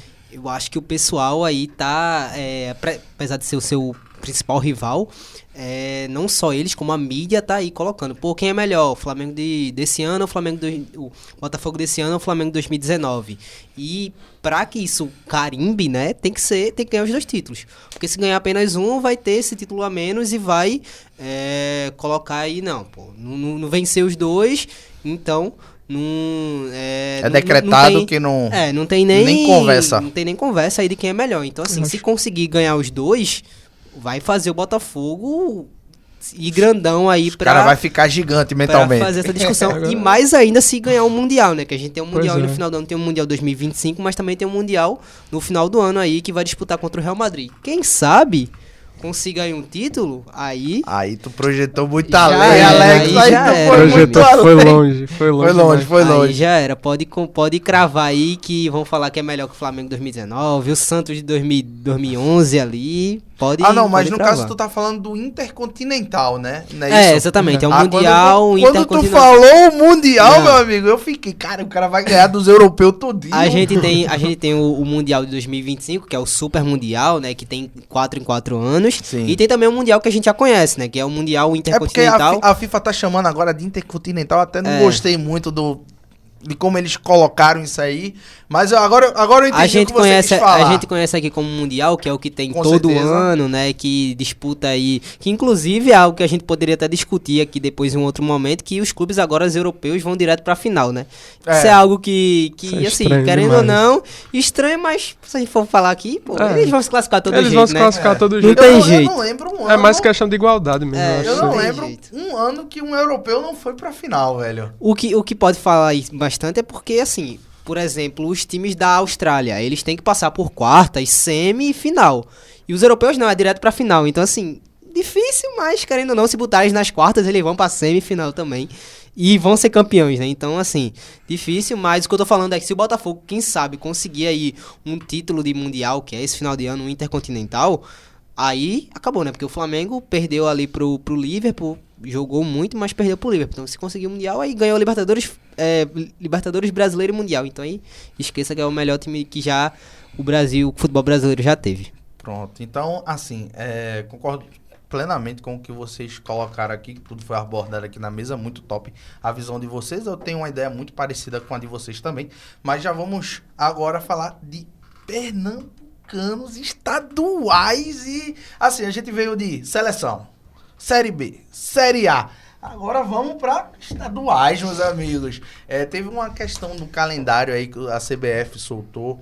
A questão do calendário do estadual, do Brasileirão. E, assim, deu muita polêmica, porque eles não levaram em consideração final de Libertadores, não levaram em consideração Copa do Nordeste, não levaram em consideração muita coisa, porque eles incharam o estadual. Parece que eles fizeram assim, vamos fazer o calendário. O que a gente tem de importante? Vamos melhorar o estadual. Vamos botar mais jogos no estadual. Mais semanas no estadual. Aí o brasileiro a gente joga mais pra cá, coloca aqui no final de dezembro também. Só que parece que eles não levaram em consideração quem vai jogar a Copa do Nordeste, quem vai jogar a Libertadores. Porque quem joga a final da Libertadores geralmente joga assim perto do final do ano. E o perto do final do ano também, tipo, ainda vai ter o Brasileirão e ainda a gente vai parar por conta do Mundial que a gente tá falando. Então, assim, eu fico imaginando como deve estar as instituições e a questão dos jogadores também. Porque saber a quantidade de jogos que vai jogar, né? A gente vê, hoje em dia, muitos jogadores se machucando por conta dessa inflação de jogos que a gente tá tendo. São 20 e tantos jogos no estadual, aí 40 jogos no Brasileirão, aí mais 15 jogos da Libertadores. São muitos jogos. E parece que o diretor da CBF, o Edinaldo Rodrigues, parece que ele fez todo o calendário pensando nas amizades dele com o estadual, velho. Pelo menos é a minha visão, eu quero saber mais de vocês. Até porque a gente só vai ter três datas para a Copa do Nordeste. E isso é coisa de absurdo, né, Antônio? Então, totalmente o presidente, ele... Assim, eu achei desnecessário encher essas datas, até porque estadual pode ser importante para os times do interior, mas os times maiores verem isso como meio que uma pré-temporada, assim, e é totalmente desnecessário a quantidade de jogos, até porque, a maioria dos estaduais nem tem jogo de ida e volta, então não tem para que ter tantas datas assim, entende? E sobre a questão da Copa do Nordeste, é mais uma tentativa de ofuscar os times do Nordeste, né? A gente sabe como essa competição, ela gera renda, gera público, gera jogos maravilhosos também, muitos clássicos e tal. E, mais uma vez, tentando ofuscar o futebol do Nordeste, que tá vindo em alta aí, né? A gente vê o Fortaleza ganhou agora, mas quase leva a virada pro CRB. Possivelmente, matematicamente, possa ser que a gente tenha 5 times no Nordeste, no Brasileirão, pô. Exatamente. É muita coisa. Exatamente. Então vem numa crescente tão grande, então pra mim não faz sentido aumentar estadual e querer reduzir Copa do Nordeste, por exemplo, sabe? Então é isso, eu queria que Alex falasse um pouco sobre isso, como é que ele enxerga essa questão dessas datas mesmo. É isso. Então, o que acontece? Eu concordo muito com o que o Matheus falou, que ele não queria perder ali a amizade que ele tem com os clubes. Assim, tu falou sobre que os representantes devem estar irritados, eu acho que não, velho. Eu não acho que os caras devem estar irritados. Quem deve estar irritado é a gente, torcedor, que sabe que o time vai sofrer, os treinadores e tal, mas os representantes não estão. Tá gerando renda, né? Os caras que como presidentes de federação não estão irritados. Mas, assim, desculpa te interromper, Alex, mas, por exemplo, a gente falou muito do esporte aqui. Tu acha que o esporte não se prejudicou pela quantidade de jogos que ele fez nesta temporada? Porque é coisa do absurdo. Ele foi pro final do estadual. Vamos botar 20 jogos. Aí temos mais os 30 de Série B e eu não tô nem contando a temporada toda. Aí tem a Copa do Nordeste. A Copa do Brasil. Cara, é muito jogo e isso afeta também nas outras competições. Isso é fato, mas assim, infelizmente, quem coloca tanto o Edinaldo, tanto o presidente da federação, são os clubes. É verdade. Então, assim, os clubes concordam com isso. Isso que é mais impressionante, que os clubes concordam com isso. É incrível, porque isso dificulta muito o futebol brasileiro, dificulta muito os times brasileiros. E assim, vamos lá, o que aconteceu, né? A gente vai ter o Super Mundial no meio do ano e a FIFA tá pedindo, né, para os clubes, principalmente brasileiros, né, porque para a Europa vai ter de férias e tal, então assim, não vai impactar muito. e o futebol brasileiro vai estar no meio da temporada. Então, assim, é extremamente complicado pra gente. E a FIFA falou assim, então, resolvam isso que vai, como é que vocês vão fazer. Só que a gente já sabe desse Super Mundial há 2 anos. Meu amigo, A gente já sabe isso há 2 anos. E, por algum motivo, a CBF quis fazer essa mudança só agora. Porque, assim, a gente já fala muito sobre estadual. Eu não concordo com o fim do estadual. Não acho que deveria acontecer. Mas tem que enxugar. Isso é fato. Tu falou que, pô, tem estaduais que não tem essa partidas únicas e tal. Mas, assim, tem muitos ainda que tem. Tem muitos ainda também que tem final, assim, não é jogo único. Poderia colocar final jogo único. Poderia colocar, sei lá, mais jogos para os times do interior e menos jogos para os times maiores, que tem mais divisão, que tem divisão talvez e tal. Colocar já, talvez, numas oitavas, numas quartas. Já entrar só na parte final mesmo, né, Alex? Como, assim, a gente sabe que vão chegar. Os tradicionais vão chegar.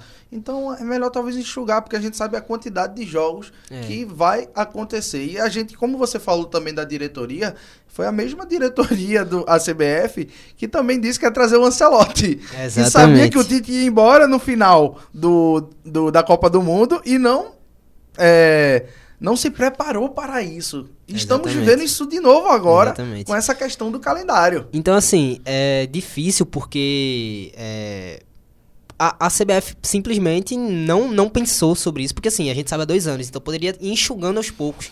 Ou até mesmo, sei lá, soube em 2022, faz isso em 2023 como um teste. Pô, faz um teste pra ver se vai dar certo. Ou então deixa pra 2024 mesmo, mas resolve isso antes. Porque agora não tem como mais resolver, porque já tem... já pagou transmissão, já tem tudo pago. Então, assim, não tem como mais mexer. Mas, assim, tem que fazer algo pra diminuir isso. Não fizeram, vai começar aí a temporada em primeira semana de janeiro. Então, assim, tem jogo que parece que é em 8 de janeiro, começa. Os caras não vão tirar férias. Os caras não vão tirar férias. Não vão tirar férias, não vai ter preparação. Treinador que perder 3 jogos já vai ser demitido, né? Não vai ter momento de treinar e tal. Então, assim, vai complicar mais ainda. Os times do interior, os times que não tem divisões pra jogar, vai complicar, vai acabar antes.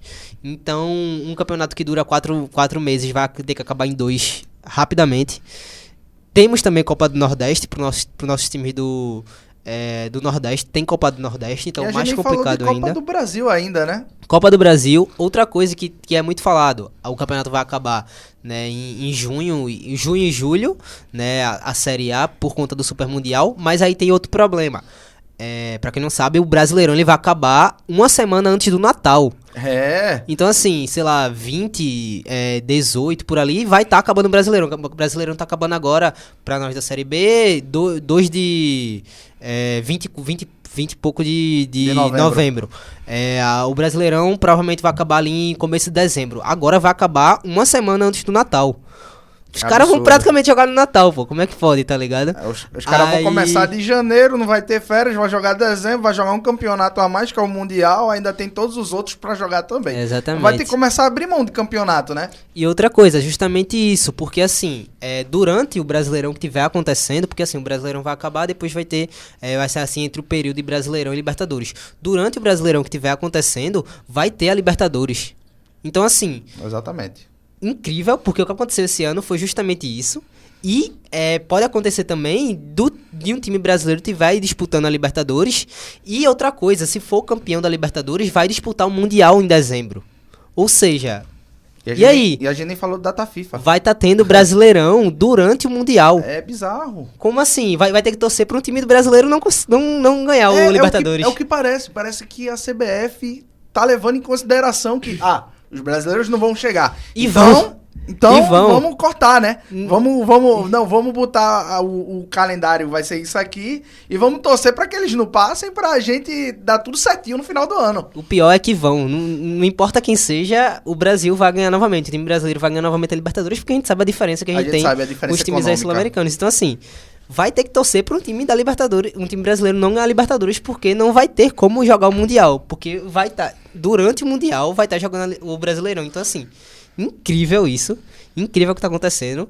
Nem se fala ainda sobre a questão que saiu a notícia de que que a CBF estava querendo diminuir as vagas, né, da Libertadores. Sim. Queria que o Brasil tem 2 vagas na repescagem, digamos assim, né, na É pré-Libertadores. que esse ano vai até G9, se o Cruzeiro ganhar do Racing. Do Racing. Do Racing. Do Racing. do Final Racing, da isso Sula. mesmo, foi o Exatamente. jogo anterior. Se ganhar do Racing, vai até G9, pai, é muita vaga, mas aí a Conmebol já quer tirar. Então, a Conmebol quer tirar, os times sul-americanos, claro, também querem tirar, né? Argentina, Uruguai, porque o Brasil ganha todo ano. Então, assim, diminuindo a vaga pro Brasil, diminuir as chances do Brasil ser campeão, né? Os caras não conseguem ganhar desde 2019. Então, querem a todo custo diminuir as chances do Brasil E eles querem, na ser verdade, campeão. além de diminuir, eles querem fazer uma troca. É, Porque exatamente. eles são muito inteligentes, sabe? Eles, não, em vez dessas 2 repescagens, vocês têm uma garantida direto pra fase de grupos. Mas não é interessante, porque a gente sempre passa, Perde uma vaga. a gente perde uma vaga, até porque a gente geralmente, o Botafogo, o próprio Botafogo, que tá na final esse ano, veio da repescagem. Exatamente. Então, tá ligado? É meio até contraditório, mas, Exatamente. enfim. Fala um É isso. pouquinho pra gente, o PH, do que é que você acha sobre esse calendário que tá pesado. Bem, essa questão do calendário, como vocês citaram, né? Teve essa questão dos campeonatos estaduais. E eu até comentei com o pessoal, né? Eu estava conversando ontem.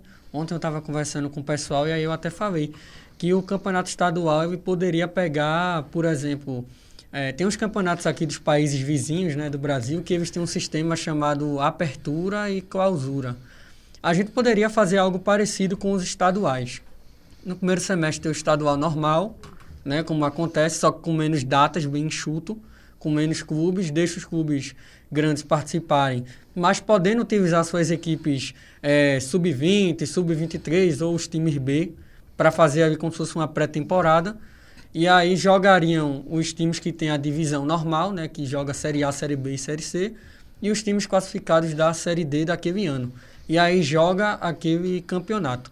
Quando fosse no segundo semestre, as equipes que não têm calendário nacional jogariam o campeonato estadual novamente, só que em um outro sistema e com bem mais jogos só para os times menores que não têm calendário, para eles poderem buscar a vaga na Série D.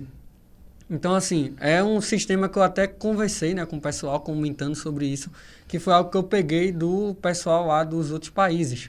A Bolívia tem um sistema assim, o Paraguai tem um sistema de campeonato nacional assim, que é como se fosse turno e retorno, só que com equipes diferentes em cada turno.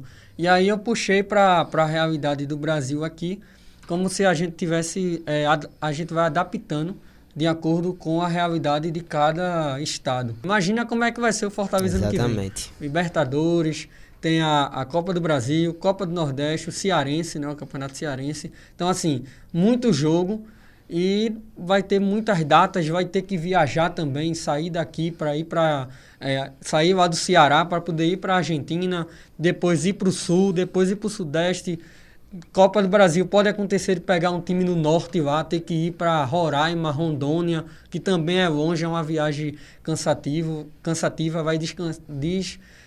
os jogadores vão sentir muito, né, essas viagens, então vai ser um pouco complicado o calendário. Eu acho que até para os times daqui do Campeonato Pernambucano, no caso do Sport, no caso do Náutico, do Retrô também, tem essa situação da Série C que querem mudar para 38 rodadas, né? E aí ficaria o calendário da Série C com mais jogos, e aí com isso também iria sofrer a mesma coisa que sofre na Série A e na Série B, ia ser 38 rodadas, ia terminar lá no Natal, e inclusive, caso seja aprovado, pode terminar as 3 divisões, A, B e C, tudo perto do Natal. Então assim, a gente ia ter jogo lá perto do Natal. Então, assim, o próprio calendário da Série C, que é menos, que é só 19 rodadas, também está sendo afetado pelo Super Mundial. E assim, vamos ver aí, né? Tem que mudar muita coisa, tem que reorganizar esse calendário. Poderia também puxar o modelo europeu, né? Essa seria, talvez, para mim, a melhor opção. Mas, você quer concluir? Falar Eu ia mais alguma concluir coisa? só dizendo isso. Poderia tentar puxar o calendário europeu, porque aí a gente começava a temporada ao mesmo tempo que o pessoal na Europa. E aí, quando tivesse Super Mundial, nossos times estariam mais preparados para poder enfrentar os europeus no Super Mundial, apesar da grande diferença econômica, mas isso iria ajudar. É verdade. Já vamos para as nossas considerações finais. A gente falou um pouco de tudo aqui. Foi muito massa essa conversa. Já quero agradecer a todos que estão na mesa. Foi uma conversa muito legal, muito sadia, muito bacana, de muito conhecimento aqui. Também bancada pela Uninasal. Dê suas últimas palavras, Alex. Valeu, pessoal, muito obrigado. Espero estar aqui novamente junto com vocês em um outro momento. Foi muito massa, a gente conversou bastante aí sobre tudo o que vem acontecendo aí com o futebol nesses últimos dias. E é isso, vamos lá, quem sabe aí em um outro momento a gente conversa aí sobre outras coisas e melhores e com tudo que vai acontecendo também, consequentemente. Valeu, tamo junto e até a próxima. Com certeza. Dessas últimas considerações, PH. Gostaria de agradecer, né, a minha participação aqui no JCN, né? A primeira vez que eu estou participando, então assim, está sendo muito bom o conhecimento que a gente está conseguindo ter, né? Conversando sobre o futebol, sobre a questão dos clubes, do calendário, né? Como a gente já havia comentado. Então assim, muito interessante esse conhecimento que nós estamos tendo aqui no podcast, né, em geral. Então, assim, foi muito legal a conversa e quem sabe aí eu na próxima, né? Tamo junto aí, pessoal. Com certeza, com certeza. Dê suas últimas considerações, Antônio. É isso, agradecer aí pela oportunidade. Tamo junto aí, vamos continuar sempre fazendo isso acontecer, que é o que a gente queria, né? Pretendo colaborar até para sempre, assim, tipo, enquanto eu estiver aqui na instituição. E é isso, tamo junto. Obrigado, pessoal. Obrigado pela sua audiência. E é isso. Siga o JCN no Instagram, no YouTube.